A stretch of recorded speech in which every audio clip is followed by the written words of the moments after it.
Okay, tatalon ako doon sa dalawa. Manggagaling ako doon sa kinakanta nyo kanina. So, nakatingin pa ba kayo sa salamin?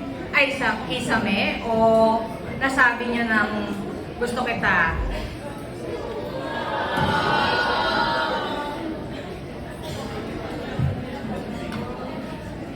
Okay, kisame pa rin. Anong level na?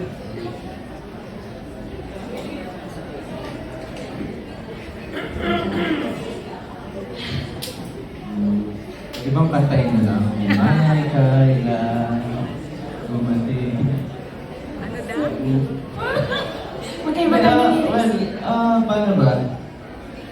Hindi ko alam kung ano ba yung reason na nakatingin sa Kisame kasi para sa akin, ang ano ko dun. Alam mo, iniisip mo yung tao eh.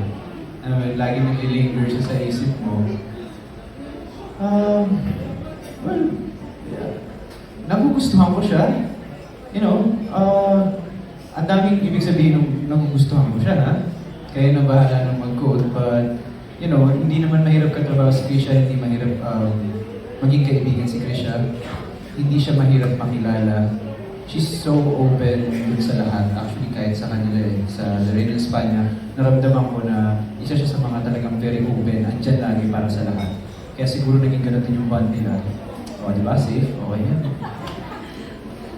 Ayun na. Well,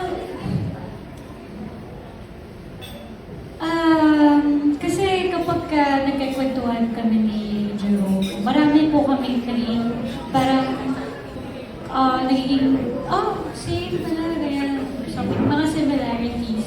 So parang from there, parang mas naging close kami. Mas naiintindihan namin yung isa't isa.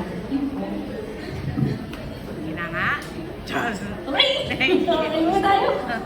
Thank you. Thank you.